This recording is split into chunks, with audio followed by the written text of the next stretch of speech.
আজকে বানাবো চিকেন ঘুগনি। তা প্রথমে কড়াতে সরিষার তেল দিয়ে দিলাম। তেলটা গরম হয়ে গিয়েছে, এবার আলুটা ভেজে নেব। ঘুগনির আলু চৌকো চৌকো করে ছোট ছোট করে কেটে নিয়েছি। এবারে আলুগুলো ভেজে নেব।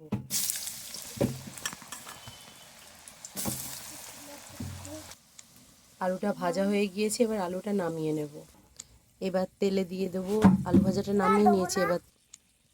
এবার দিয়ে দেবো শুকনো লঙ্কা ফোড়ন। এবার দিয়ে দেবো কাঁচা লঙ্কা।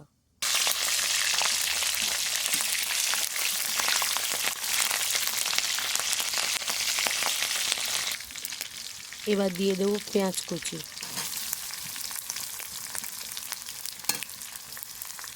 দিয়ে ভালোভাবে ভেজে নেব। পেঁয়াজটা ভালোভাবে ভাজা হয়ে গেছে, এবার দিয়ে দেবো রসুন বাটা। আদা আর রসুনটা একসাথে বাটা আছে।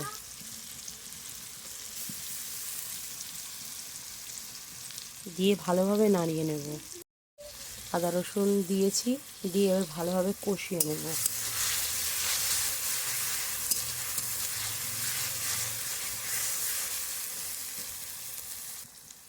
এবার দিয়ে দেবো ক্যাপসিকাম কাটা।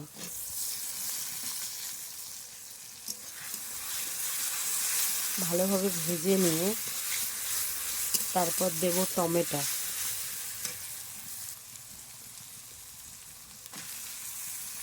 টমেটোটা দিয়ে ভালোভাবে কষিয়ে নেব। তারপর দিয়ে দেবো মশলা। এবার দিয়ে দেবো মশলা। আমি মশলাটা সবসময় রান্নাতে একটু জলে গুলে তারপর ব্যবহার করি। এতে দেওয়া আছে হলুদ, মিট মশলা আর একটু কাশ্মীরি লঙ্কার গুঁড়ো আর জিরে আর ধনিয়ার গুঁড়ো। এটা দিয়ে দিলাম।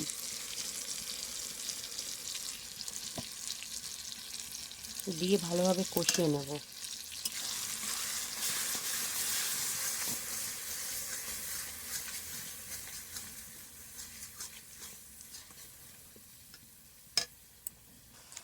মশলা কষানো হয়ে গিয়েছে, এবারেতে আমি দিয়ে দেবো আগে থেকে মাংস কেটে রেখেছিলাম, চিকেন চৌকো চৌকো করে ছোটো ছোটো করে, আর তার সাথে আছে চর্বি। দেখে নাও। এবার দিয়ে দেবো চিকেনটা, তার কিছুক্ষণ পর দিয়ে দেবো চর্বিটা। এবার একটু দিয়ে দেবো সামান্য চিনি। মাংসটা আমার ভালোভাবে কষানো হয়ে গিয়েছে। এবার এতে দিয়ে দেবো আগে থেকে সেদ্ধ করা বুট। বুটটা আগে থেকে সেদ্ধ করা আছে, দিয়ে দিয়েছি। এবার একটু ভালোভাবে নাড়িয়ে চাড়িয়ে তারপর তাতে দিয়ে দেবো চর্বিগুলো। চর্বিগুলো একেবারে কষার সময় দিলে সব গলে যায়, ওই জন্য চর্বিগুলো একটু বাদে দিই। একটু ভালোভাবে কষিয়ে নিয়ে তারপর দিয়ে দেবো বুটের মশলা। এবার দিয়ে দেবো চানা মশলা। ঘুগনিতে চানা মশলাটাই ব্যবহার করি আমি।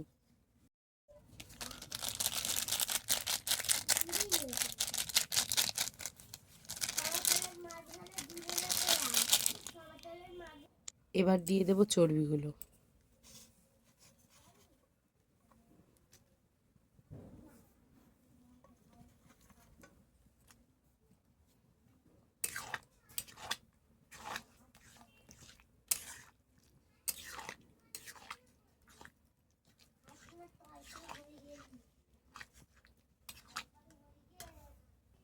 এবার দিয়ে দেবো কিছুটা জল। জল দিয়ে দিয়েছি, এভাবে ভালোভাবে ফুটতে দেবো। তাহলে ফুটে গেলে আবার ফিরে আসছি। ঘুগনিতে আমি একটু জল দেই, পাতলা করি, কারণ ঘুগনিটা যখন টাটকা নামাই তখন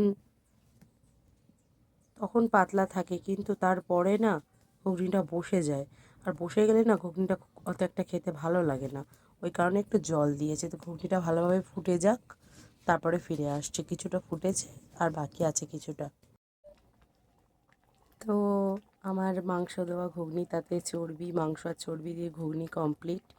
এতে এবার একটু ধনিয়া পাতা আর একটু গুঁড়ো গরম মশলা দিয়েই নামিয়ে সার্ভ করলেই হয়ে গেছে চিকেন ঘুগনি। তো আবার দেখা হবে নেক্সট কোনো অন্য রান্নার রেসিপি নিয়ে।